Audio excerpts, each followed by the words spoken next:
Hey everybody. Blessings to you today. Blessings shower on you.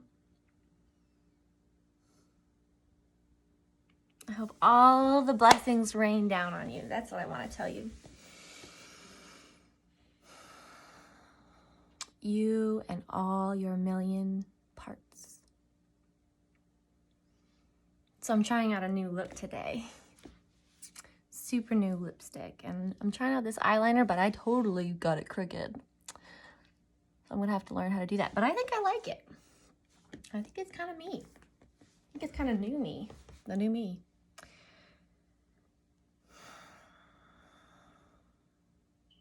So I want to talk about a few things today.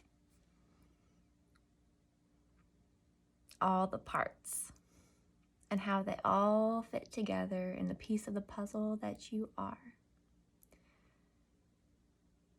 Every single time you say, I don't like this part of me, or I shouldn't feel this, or I wish I didn't this, you are causing a fracture within yourself. And since you are it, you are the reflection of the whole,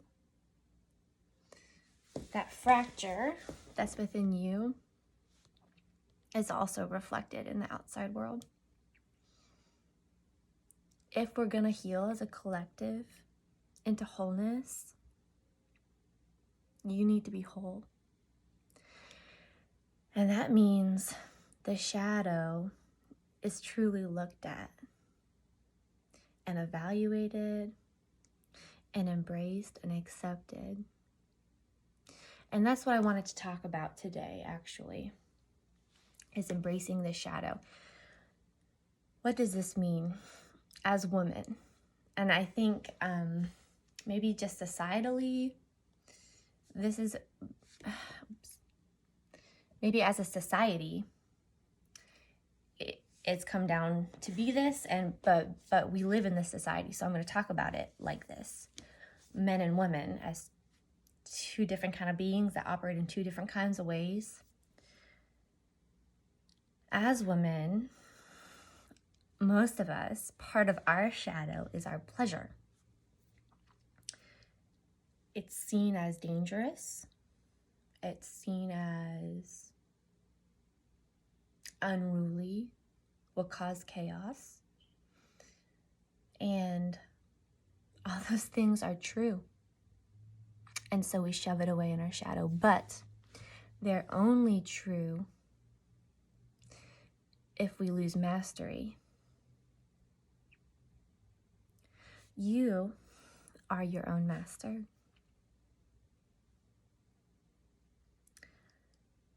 I like to feel the Christ within me, the Christ light within me. The Christ is my master. When I say I, there's two I's, right? There's the ego, myself, Denise, who's trying out this new makeup and who's here in this world, showing up as this person. And then there's the I that is connected and is simply one with all. So, when I tap into this I understand and I perceive that I am my own master.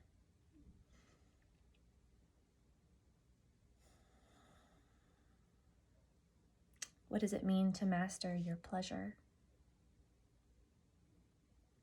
I can't tell you what it means for you. I can only tell you what it means for me.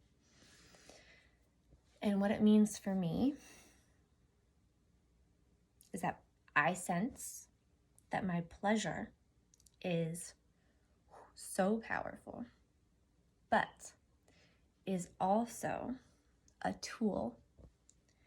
And if a tool is in charge of you, it's really not a tool. And so many of us are controlled by our pleasure. We feel like, oh my gosh, I want that piece of cake so badly. And so I'm going to just do everything I can to avoid that piece of cake. And so all you have to do, like, you spend all day trying to avoid that piece of cake and being tempted by that cake, and your pleasure then is like this thing that's really, we have this really uncomfortable relationship with it. It's like a bad thing, but also we really want it. And so then it kind of controls us. And even if we're not giving into it, that's still it controlling us, because it's really us spending so much of our time generating energy on how to control it. So how do you master your pleasure? I can't say it all here. It's too much. It's so much embodiment work, self-love work, looking in the mirror at yourself and seeing yourself, and just realizing that I am